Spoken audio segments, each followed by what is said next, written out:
Hi friends, welcome back to my channel. I decided to make another video. Oh, my rock fact rock! My rock fact rock!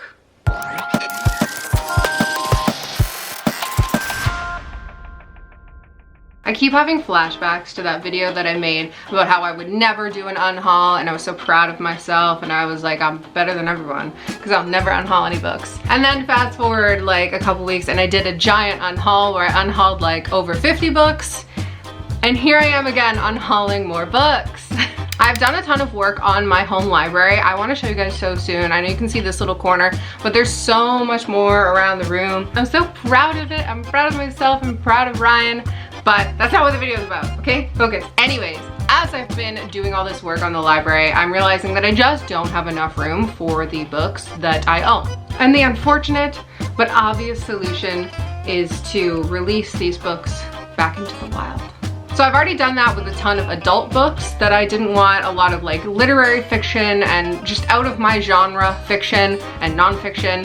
I've sold them on Facebook Marketplace, I've donated them to charities, I put them in little free libraries, but I held off on the young adult fantasy. I don't know why, I was really like still clinging to it, but today's the day, y'all. Today is the day to get rid of my YA. Hey, that rhymed.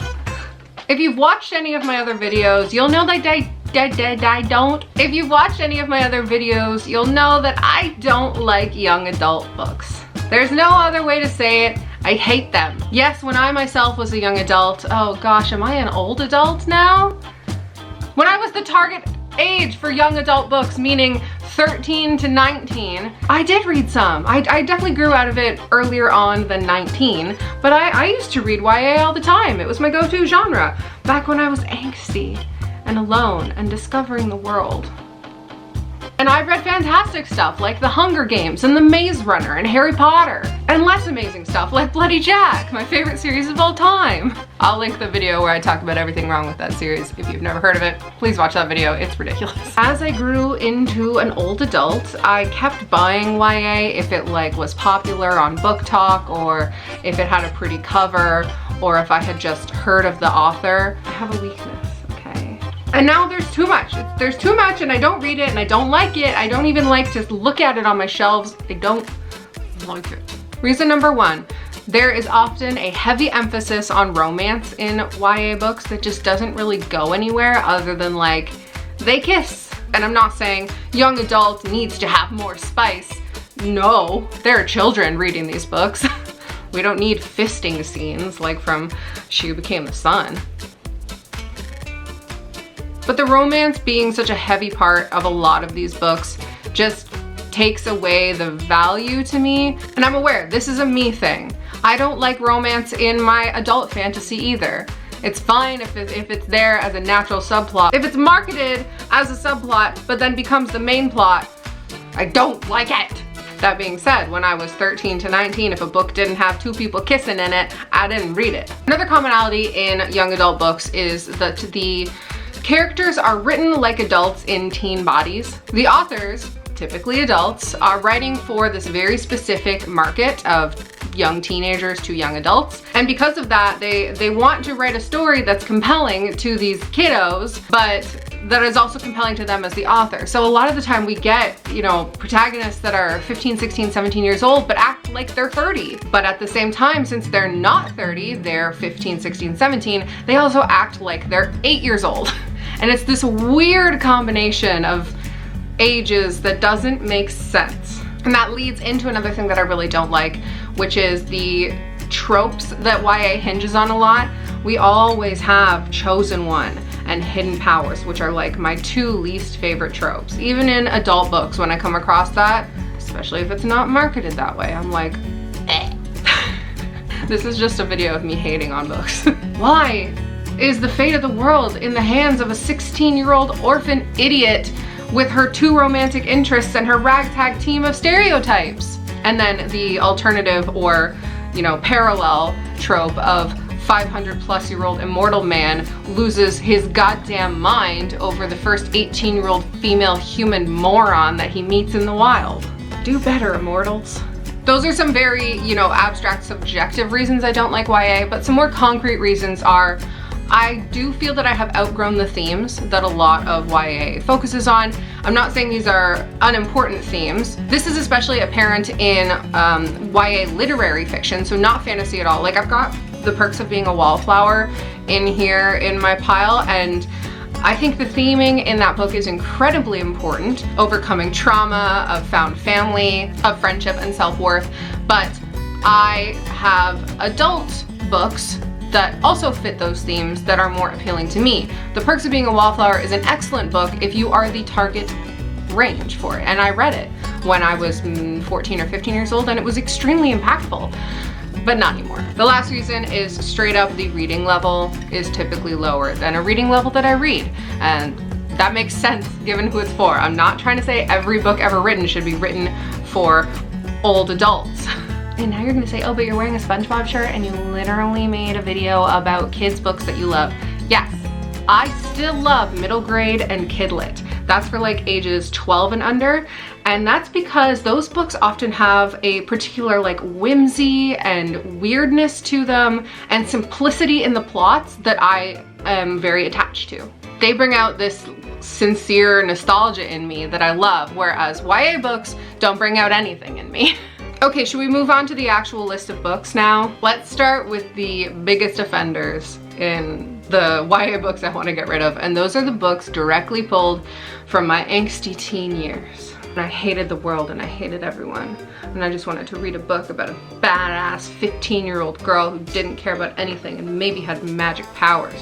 For a brief moment in history, I was obsessed with this series by Kelly Armstrong. The Summoning. What's the name of the actual series? I don't know, but it's The Summoning. I read The Summoning and The Awakening, and then true to fashion, even as a 13-year-old, I did not read the last book because I don't finish series. I think she's an orphan, or she's living in a group home or something, and then she discovers that she has hidden powers, and then all of the kids in the group home have hidden powers. Blah, blah, blah, I don't care. Kelly Armstrong is still extremely popular today. I have her newest book, Hemlock Island, that just came out. It's a horror, and I'm definitely down to read that, but I'm not super thrilled about this series anymore, so it's going away. If this cover looks familiar, maybe it's because it looks exactly like Evermore by Alison Noel. For the life of me, I cannot remember the plot of this book. In my head, when I try to think about it, it's the plot of The Summoning. So I don't know. And I remember that she has like facial scarring and therefore is like different and hates herself. Unless I'm thinking of a different book. Because now that I'm thinking about it, I also have Juliet Immortal that I'm giving away, and I think the character also has some sort of facial scarring or disfigurement. I don't remember.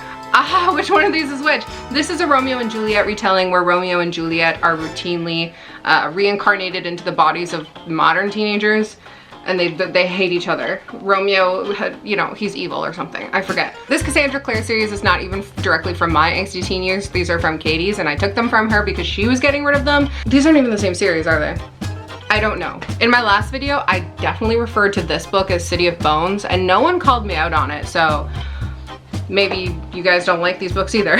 I thought that I wanted to be like a collector, so I took these from Katie with the intention of like displaying them, and then I decided, no, they're not even on display. I don't have a spot for them. I did get Cassandra Clare's new book, Swordcatcher, which is her adult debut. I'm gonna read it because it's for adults. Maybe I'll like it, and maybe I'll regret giving these away without reading them. But wait, are they the same series? City of Bones. Wait, it is City of Bones.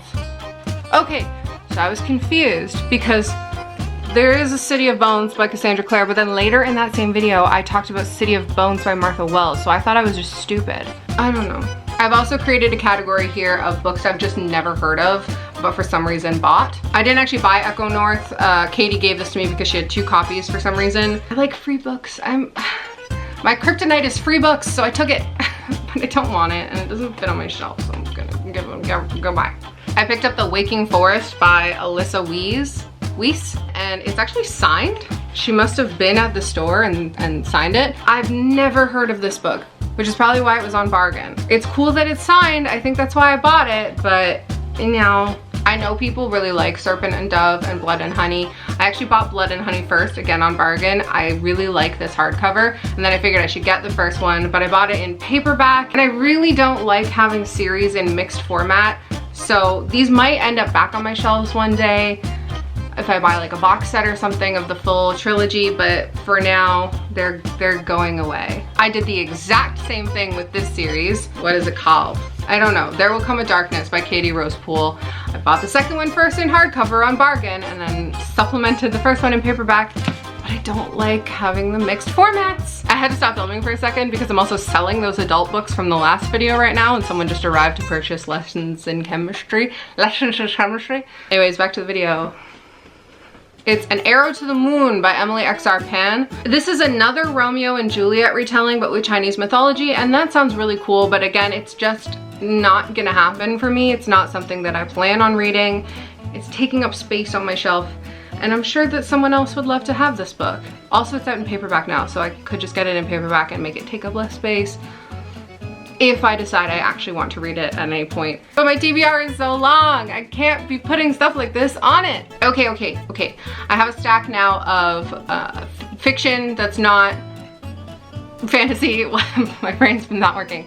Like literary fiction for young adults rather than fantasy. Contemporary fiction, that's the word. I already mentioned The Perks of Being a Wallflower. Borrowed this originally from my school library and then bought a copy only a few years ago, but like I've read it.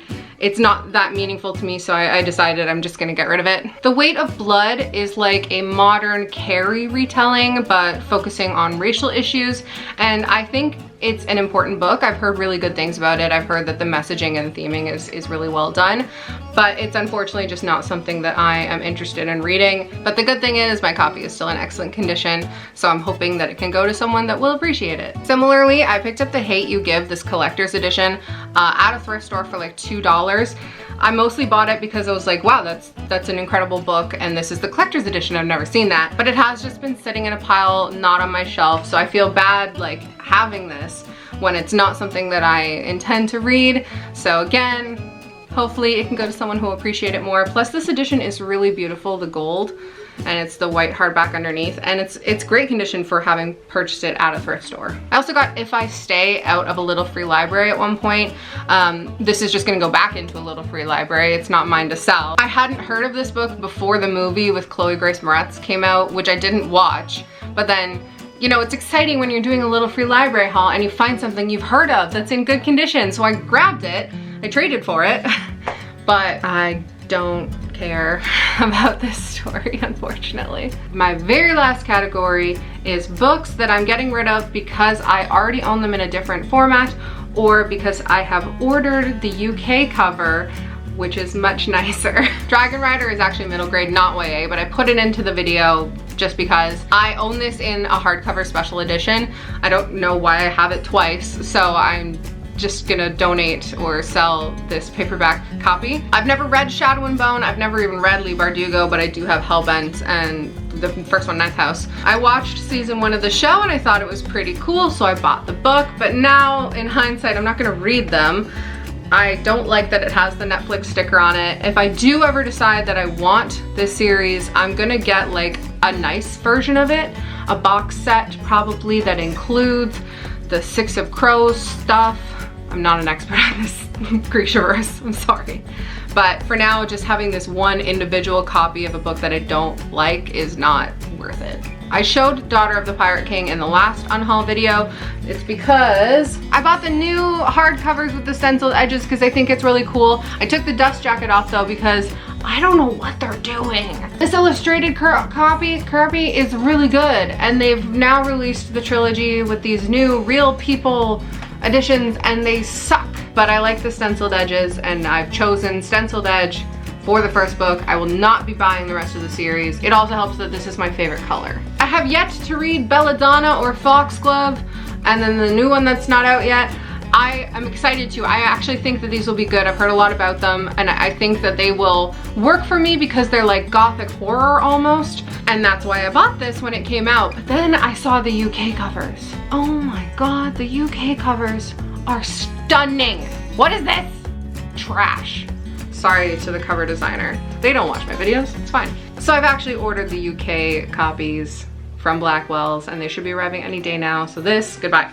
We're ending with 2 books because they're in a series. These books actually made it into my top 5 ugliest books that I own video. I'll link it above. I always forget what side it's on. It's And I Darken and Bright We Burn. This is a gender-bent Dracula retelling set in the Ottoman Empire, and the UK covers are sick. I want the full trilogy with the cool covers. I don't want this garbage, because what is this?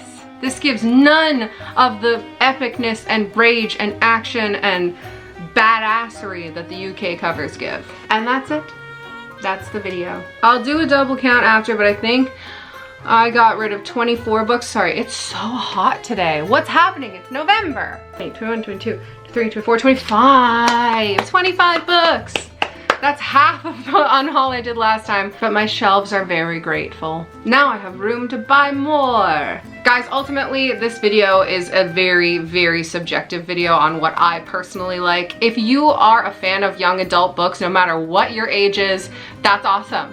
We should just be reading books. It doesn't matter who they're for or what they're about. Just read and have a good time, and no one should tell you that you can't like the things that you like. I mostly made this video to justify my choices to myself, and you're just here to watch. Before I go, don't forget to like and subscribe and ring the bell icon so you know when I upload new videos. I upload 2 days a week. I love you guys. Goodbye.